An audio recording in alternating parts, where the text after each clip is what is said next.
Hello friends, कैसे हैं आप सब? बढ़िया। चलिए आज हम देखते हैं त्रिकोणमिति पर आधारित बहुत ही महत्वपूर्ण प्रश्न। ऑब्जेक्टिव क्वेश्चन है ये सारे क्वेश्चंस कॉम्पिटिटिव एग्जाम में पूछे जा चुके हैं और ऐसे प्रश्नों के आने की प्रबल संभावना है। तो इसलिए आप इन सवालों को बहुत अच्छे से ध्यान से समझिएगा, शुरू से आखिरी तक, पूरा लास्ट तक ये वीडियो देखिएगा। आपको ये सवाल बहुत अच्छे से समझ में आएंगे और फिर ऐसे सवाल आपसे बिल्कुल बिल्कुल बनेंगे। तो चलिए देखते हैं पहला सवाल क्या लिखा है। अंतराल 0 to 2 पाई ये ओपन इंटरवल है। इसमें समीकरण cos two theta is equal to sine theta के हलों की संख्या होगी। मतलब हमको हल करना है इसको और बताना है कि इसके हलों की संख्या कितनी होगी इस अंतराल में। 0 से 2 पाई के ओपन इंटरवल में हलों की संख्या कितनी होगी हमको बताना है। तो ये जबरदस्त क्वेश्चन है, चलिए इसको सॉल्व करते हैं। तो सबसे पहले आप देखो कि आपको समीकरण क्या दिया है, cos टू थीटा बराबर साइन थीटा दिया है। अब आप एक काम करो, cos टू थीटा तो ये आपको पता होना चाहिए कि देखो 1 माइनस cos टू थीटा होता है 2 साइन स्क्वायर थीटा। ठीक है, तो हमको अगर cos टू थीटा का मान निकालें तो इसको उधर और इसको इधर पलटाना पड़ेगा। तो 1 माइनस 2 साइन स्क्वायर थीटा बराबर हो जाएगा cos टू थीटा। अर्थात cos टू थीटा की जगह में मैं इतना लिख सकता हूँ। तो चलो लिखते हैं 1 माइनस 2 साइन स्क्वायर थीटा और बराबर साइन थीटा। अब 2 साइन स्क्वायर थीटा और उसको सबको इधर पलटाओ तो 2 sine square theta plus sine theta -1 बराबर 0 हो जाएगा। अब मध्य पद को तोड़ करके आप इस समीकरण को सॉल्व करेंगे आगे। तो आप देखो बीच वाला पद 1 है, आजू बाजू देखो इसका और इसका गुणा करके कितना आएगा -2। ठीक है, तो बीच वाले को आपको ऐसे तोड़ना है कि दोनों भागों का गुणन -2 हो जाए और जोड़ने घटाने पर +1 आए। तो देखो 2 sine theta minus sine theta, 2 sine theta में से 1 साइन थीटा जाएगा तो साइन थीटा बचेगा। तो इस तरीके से हम तोड़ सकते हैं और बराबर 0। ये तोड़ना तो आपको आता होगा, हमने छोटी कक्षाओं में 9वीं 10वीं में आपने सीखा होगा स्कूलों में। ठीक है, तो यहाँ से देखिए 2 साइन थीटा कॉमन निकलने के बाद अंदर बचेगा साइन थीटा। ठीक है, और +1 इधर 1 बचेगा क्योंकि पूरा 2 साइन थीटा निकल चुका है कॉमन। यहाँ 1 साइन थीटा बचेगा, है ना भाई, और यहाँ माइनस माइनस कॉमन निकलेगा तो साइन थीटा +1 बचेगा बराबर 0। अब साइन थीटा +1 साइन थीटा +1 फिर से ले लो कॉमन। तो साइन थीटा +1 अगर अपन कॉमन लेते हैं तो ये बचेगा यहाँ पे 2 साइन थीटा, यहाँ बचेगा -1 बराबर 0। अब इनको आप अलग अलग शून्य के बराबर लिखोगे तो चलिए लिखते हैं। तो जब मैं इसको शून्य के बराबर लिखूंगा तो साइन थीटा बराबर -1 होगा, और अगर इसको शून्य के बराबर लिखता हूँ तो 2 साइन थीटा -1 बराबर 0, यानी साइन थीटा बराबर 1 पलटेगा उधर 2 बटे में आएगा तो 1/2। अब आपको देखना है कि थीटा की वैल्यू यहाँ क्या क्या हो सकती है और यहाँ क्या क्या हो सकती है। लेकिन जब आप थीटा की वैल्यू देखने जाओगे, जब आप थीटा की वैल्यू सोचोगे तो इतना ध्यान रखना कि आप इस अंतराल के अंदर रहो। ठीक है, थीटा की वैल्यू इसके इस अंतराल में होनी चाहिए, और नहीं तो वैसे में तो हम इसका व्यापक हल लिखेंगे तो इसके व्यापक हल तो बहुत अनेक होते हैं। ठीक है, व्यापक हल का सूत्र फिर वो n पाई प्लस -1 की घात में n अल्फा स्टेप से होगा, अगर साइन थीटा बराबर साइन अल्फा का अगर अपन हल लिखते हैं तो हमको हमको सिर्फ वही हलों को ध्यान देना है जो इस अंतराल में होंगे, 0 से 2 पाई के ओपन इंटरवल में होंगे। तो आप ये बताओ कि यहाँ पे 1/2 लिखा है, वो साइन कितने का मान होता है? तो मैं आपको बताना चाहता हूँ कि वो होता है आपका साइन 30 अंश का मान होता है 1/2, और 30 को अपन π/6 लिखते हैं। ठीक है, साइन π/6 का मान कितना होता है 1/2। साइन 30 अंश का मान 1/2 यानी साइन π/6। रेडियन में अगर अपन उसको लिखेंगे तो π/6 लिखेंगे, उसका मान 1/2 होता है। लेकिन आपको पता होना चाहिए कि साइन थीटा और साइन 180 माइनस थीटा एक ही चीज होता है। ठीक है, अगर किसी एंगल को आप पाई में से माइनस कर दोगे तब भी वो उतना ही वैल्यू देगा, आपको पता होना चाहिए। हम लोग पढ़े हैं साइन 180 माइनस थीटा यानी साइन पाई माइनस थीटा यानी साइन थीटा। तो एंगल को अपन पाई में से माइनस कर सकते हैं। तो 6 कम 6 माइनस 1 5 π/6, साइन 5 π/6 का मान भी 1/2 होगा। यानी अगर यहाँ पे साइन थीटा बराबर 1/2 लिखा है तो थीटा के यहाँ पे दो वेल्यू हो सकते हैं, π/6 और 5 π/6। मैं फिर से बता रहा हूँ, थीटा की दो ही वैल्यू बस नहीं, थीटा की बहुत सारी वैल्यू हो सकती है, अनंततः अनेक मान हो सकते हैं। अगर अपन व्यापक हल देखें ना, अगर इस टाइप का सूत्र लिखे ना तो हम लोग अनंततः अनेक मान हो सकते हैं थीटा के, मगर मैं केवल इन्हीं दोनों मानों के बारे में सोचूंगा, क्योंकि अगर आप इससे आगे बढ़े तो एक्स की वैल्यू, सॉरी, ये जो थीटा की वैल्यू है, ये जो थीटा की वैल्यू है वो 2 पाई से आगे हो जाएगी। 2 पाई से क्या हो जाएगी? आगे हो जाएगी। इसलिए आपको उनको नहीं लेना है, आपको केवल उन्हीं हलों को देखना है जो 0 से लेकर के 2 पाई तक के हैं। ठीक है, 0 से बड़े किंतु 2 पाई से छोटे, क्योंकि ये ओपन इंटरवल के फॉर्म में थे, इसमें ये दोनों खुद शामिल नहीं है, न तो खुद वहाँ पे 0 शामिल है, न तो 2 पाई शामिल है, तो दोनों स्वयं वहाँ पे शामिल नहीं है, लेकिन उनके बीच की वैल्यू शामिल है, तो आपके सॉल्यूशन उसी रेंज में होना चाहिए। ठीक है, तो ये यहाँ पे 2 सॉल्यूशन मिल गए आपको। ओके, आप बोलोगे sir sine 2 pi plus theta भी तो साइन थीटा होता है ना, तो ये जो साइन पाई/6 है, अगर उसमें आप 2 पाई जोड़ दोगे तो पाई/6 बराबर 6×2 = 12, और एक साइन 13 पाई/6 का मान भी तो 1/2 होता है ना, 13 पाई/6 का मान। मैं कहूँगा हाँ, 13 पाई/6 साइन 13 पाई/6 का मान भी 1/2 होता है, मगर वो जो 13 पाई/6 है, ठीक है, मगर वो जो 13 पाई/6 है वो जो है वो 2 पाई से बड़ा हो जाएगा। आप डिवाइड करके देख लो, 6×2 = 12, 2 दशमलव कुछ कुछ आएगा, मतलब वो बड़ा हो गया 2 पाई से। हमको उस हल को, इसलिए हम इस वाले हल को ध्यान नहीं देंगे। ठीक है, वैसे तो साइन 13 पाई/6 भी 1/2 होता है, लेकिन हम इसको कंसिडर नहीं करेंगे क्योंकि 2 पाई से बड़ा है ये वाला जो मान है 13 पाई/6। हम केवल इन्हीं दोनों हल को लिखेंगे। तो यहाँ से हमको एक थीटा के 2 मान प्राप्त हुए। अब यहाँ से देखते हैं, तो आपको पता होगा साइन थीटा बराबर -1 है, और साइन कितने का मान -1 होता है? 3 पाई/2, यानी कि 270 अंश, और 270 जो है वो 360 से कम होता है, यानी 2 पाई से कम होता है 3 पाई/2, इसलिए ये वाला मान स्वीकार्य होगा। तो थीटा का मान कितना आया? 3 पाई/2 आया। तो एक मान यहाँ से ये आया। अच्छा, इससे बड़ा मान मैं क्यों नहीं सोच सकता? ऐसा नहीं है कि 3 पाई/2 से बड़े और किसी एंगल पर साइन की वैल्यू -1 नहीं होती, ऐसा नहीं है।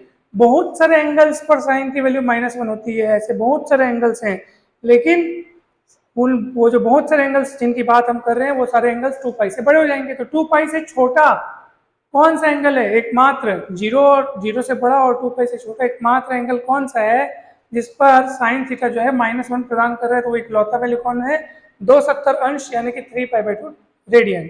ठीक है, तो यहाँ से थीटा का 1 मान मिला और यहाँ से 2 मान मिले, टोटल कितने मान मिले? 3 मान मिले, तो इसलिए हलों की संख्या 3 होगी। अब आपको अगर ये पता करना है कि सर कैसे 3 पाई/2 या -1 हुआ, ये अगर आप डायरेक्ट ये वीडियो देख रहे हो तो मैं आपको एक बहुत बढ़िया एडवाइस देना चाहता हूँ कि आप डिस्क्रिप्शन बॉक्स में जाइए और इसके पीछे के सारे वीडियोस देखिए, जो इसका बेसिक वीडियोस है कि किस क्वाड्रेंट में, अर्थात किस चतुर्थांश में त्रिकोणमितीय फलन को किस तरह से चिन्ह लगा करके व्यक्त किया जाता है, कैसे मान निकाला जाता है विभिन्न कोणों पर, तो वो आप जरूर देखेंगे तो आपको बहुत अच्छे से समझ में आएगा। और ये भी आपको समझ में आ रहा होगा, कोई चिंता की बात नहीं है, बहुत सरल तरीके से हमने यहाँ इसको देखा है। ठीक है, तो चलिए अब आगे बढ़ते हैं। यहाँ पर मैंने आपको क्या बताया कि अगर साइन थीटा है तो साइन 2 पाई प्लस थीटा भी उतना ही वैल्यू देगा जितना साइन थीटा देता है। तो थीटा की जगह पाई/6 दिख रहा है वहां पे। ठीक है, यहाँ थीटा की जगह क्या दिख रहा था? पाई/6। तो अगर पाई/6 में 2 पाई जोड़ेंगे तब भी वो 1/2 देगा, लेकिन ये वैल्यू अस्वीकार्य है क्योंकि ये 13 पाई/6 जो है वो 2 पाई से बड़ा हो जाएगा। हमको केवल 2 पाई के अंदर तक, उससे छोटे वैल्यूज को ही देखना है, तो इसलिए ये कैंसिल हो गया। तो 2 मान यहाँ मिला, 1 मान यहाँ मिला, टोटल 3 मान मिले हैं। तो ऑप्शन बी जिसमें है 3 वो करेक्ट होगा। ठीक है, चलिए अब आगे बढ़ते हैं और दूसरा सवाल देखते हैं।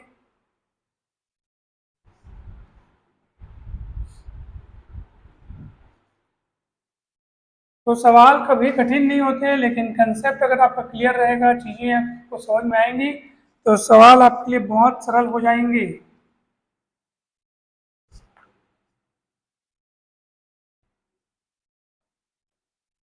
चलिए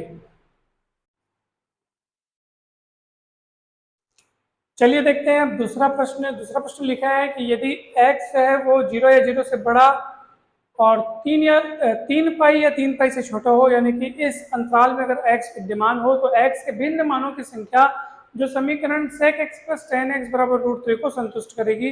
और वो होगी, यानी कि x के मान कितने होंगे जो इस समीकरण को संतुष्ट कर रहे हैं, और x जो है वो इस अंतराल के भीतर होना चाहिए। ठीक है, इस अंतराल के का कोई पॉइंट होना चाहिए, और ये अंतराल में 0 भी शामिल है, 3π भी शामिल है। ठीक है, इस बात का आप ध्यान रखें। तो चलिए सबसे पहले हम लिखेंगे कि हमको समीकरण दिया sec x plus ten x बराबर √3। सेक एक्स हो जाएगा 1/cos x, टेन एक्स हो जाएगा sin x बटे cos x बराबर √3। अब क्या होगा देखो ध्यान से, तो यहाँ पर होने जा रहा है ये, यहाँ पर एलसीएम निकलेगा। ठीक है, एलसीएम निकलेगा 1 प्लस साइन एक्स बटे कॉस एक्स बराबर √3। तो 1 प्लस साइन एक्स बराबर √3 कॉस एक्स, ये इसको इधर पलटा दो, √3 cos x minus sine x बराबर 1 हो जाएगा।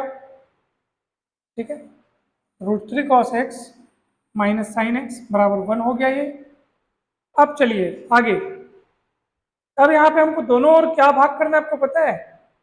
दोनों ओर क्या भाग करने पर देखो, वर्गमूल cos x का गुणांक √3 का वर्ग, sin x का गुणांक -1 का वर्ग बराबर √3 का वर्ग 3 और -1 का वर्ग 1, 3 और 1 4 का वर्गमूल 2, 2 से भाग देंगे दोनों ओर। ठीक है, तो इस टाइप का अगर सवाल देगा तो आपको यही काम करना है। किस टाइप का सवाल?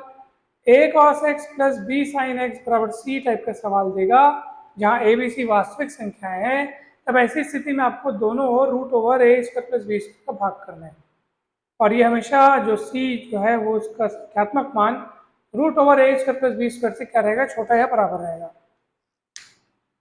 फिर से एक बार, अगर आपको समीकरण इस रूप में नजर आए, किस रूप में, a cos x plus b sin x बराबर c के रूप में नजर आए, तो आपको दोनों ओर √a² प्लस b², ठीक है, उससे आपको क्या करना है, दोनों ओर डिवाइड करना है।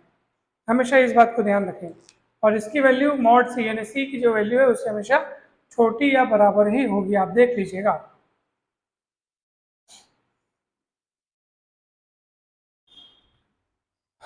ठीक है, तो चलिए यहाँ पर आपको क्या दिख रहा है, 2 से आप डिवाइड करो तो क्या होगा बताओ, √3/2 cos x माइनस, यहाँ डिवाइड करेंगे। ठीक है, तो क्या होगा, sin x इंटू √3/2, और इधर डिवाइड करेंगे, सॉरी इधर √3 नहीं है ना, 1। ठीक है, 1 बस होगा, √3 इधर था तो √3/2 हुआ, इधर कुछ नहीं है तो 1/2, और इधर आप 2 से डिवाइड करो तो 2 हो जाएगा। अब देखो ध्यान से, cos cos कितने की वैल्यू √3/2 होती है, तो cos π/6 की वैल्यू होती है √3/2 minus sine x into sine π/6, और बराबर के बाद आप देख लो 1/2 लिखा है, तो 1/2 होता है आपका cos π/3। ठीक है, अब cos है cos भी माइनस साइन है साइन भी, क्या हो जाएगा बताओ, cos a plus B, cos a plus B, और ये cos π/3। अब आपको बताना है कि इसका हल क्या होता है। अगर cos थीटा बराबर cos अल्फा होता है तो थीटा बराबर, ठीक है, तो थीटा बराबर होता है 2nπ प्लस माइनस अल्फा। तो थीटा की जगह पे यहाँ पे x प्लस π/6 नजर आ रहा है, तो हल किस तरीके से लिखेंगे, x प्लस π/6 बराबर 2nπ प्लस माइनस अल्फा, और अल्फा की जगह में कौन है आप देख लो, π/3।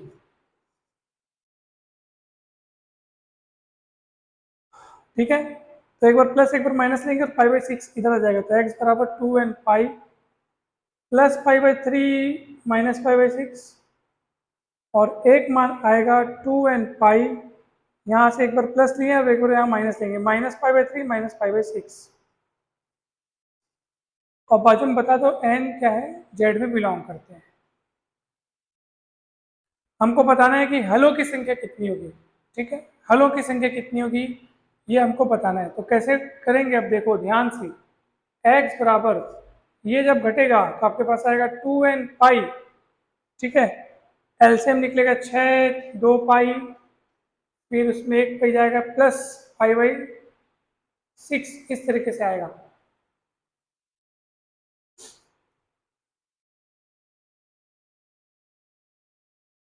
एलसीएम निकाल के देखता हूँ, 6 होगा, 6 2 पाई माइनस पाई/6,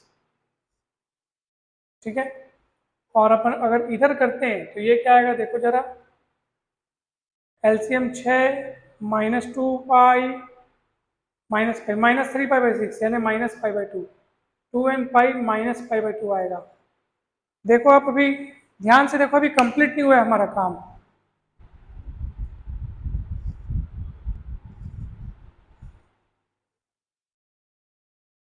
अब सुनो ध्यान से, अब आप n क्या है, जेड में बिलोंग करता है ना, n किस में बिलोंग करता है, जेड में बिलोंग करता है।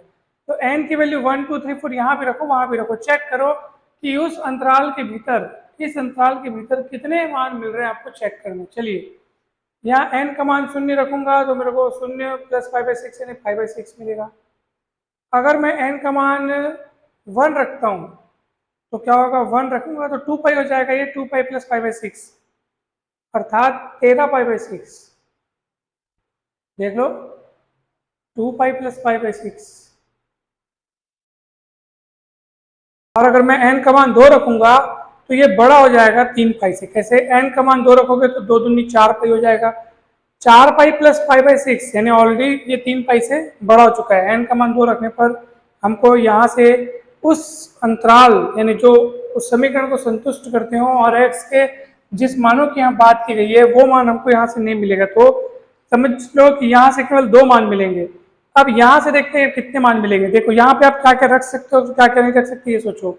अगर मैं n का मान 0 रखूंगा तो ये खत्म, -पाई/2 बचेगा जो कि नेगेटिव होगा, जबकि ये स्वीकार नहीं, क्योंकि x हमेशा यहाँ पे नॉन नेगेटिव है, शून्य से बड़ा मतलब नॉन नेगेटिव है। तो n का मान 0 तो रख नहीं सकता है। n का मान 1 रखने की सोचूंगा अगर मैं, तो 2 1 कम 2 पाई -पाई/2 अर्थात 3 पाई/2, और 3 पाई/2, लेकिन आपके समीकरण में tan दिया भैया, tan 3 पाई/2, आप पता है आपको माइनस अनंत होता है, समीकरण का कोई औचित्य नहीं रहेगा, फिर अपरिभाषित हो जाएगा, क्योंकि n तो माइनस अनंत रहता है ना। तो आप यहाँ पर n का मान 1 भी नहीं रख सकते, क्योंकि 1 रखोगे तो 3 पाई/2 आ रहा है, उस पर tan x अपरिभाषित होता है।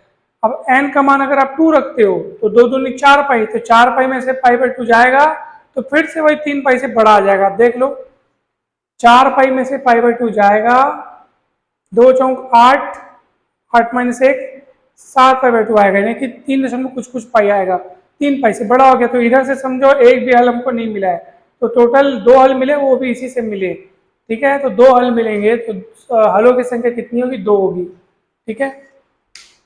तो अच्छे से समझ में आया आपको, बहुत ही सरल था ये। अब सुनो, तीसरा सवाल आपका होमवर्क है, थोड़ा सा कठिन है लेकिन ये आपके लिए होमवर्क है। देखते हैं आप लोगों में से कितने लोगों से बन पाता है। अगर न बने तो कमेंट कीजिएगा, ठीक है, और बताइएगा मुझे कि ये नहीं बना, तो मैं इसका सॉल्यूशन बना करके फिर इसका अलग से वीडियो अपलोड करूंगा, क्योंकि वो गजब का सवाल है, तो उसको आपको अच्छे से प्रैक्टिस करना है। देखो, भले इसको मैं बता देता लेकिन आपके प्रैक्टिस के लिए इसको ये आपके लिए छोड़ा जा रहा है, ठीक है। चलो अब चौथा सवाल देखो क्या लिखा है। चौथा सवाल में, यदि sine theta plus cos theta बराबर 1 हो तो साइन 2 थीटा का मान क्या होगा। तो हम एक काम करेंगे, दोनों ओर वर्ग कर देंगे, ठीक है। दोनों ओर वर्ग करोगे तो क्या होगा, sine theta plus cos theta का वर्ग। तो इधर क्या होगा बताओ, a का वर्ग धन b का वर्ग धन 2ab, a का वर्ग धन b का वर्ग धन 2ab और बराबर 1। तो sine theta, sorry, sine square theta plus cos square theta 1 होता है, तो वो 1 और ये 1 कट जाएंगे, तो बचेगा आपके पास 2 साइन थीटा कॉस थीटा क्या होता है पता है आपको, साइन 2 थीटा और बराबर 0, ठीक है। ये दोनों का योग 1 होता है और 1 कट गया और ये बचा, ये साइन 2 थीटा होता है बराबर 0, अर्थात option C is correct. Video अच्छा लगा हो तो लाइक करें, चैनल को सब्सक्राइब करें, वीडियो को शेयर करें और ऐसे ही सवालों को प्रैक्टिस करें। आप सभी का बहुत बहुत धन्यवाद। Thank you so much.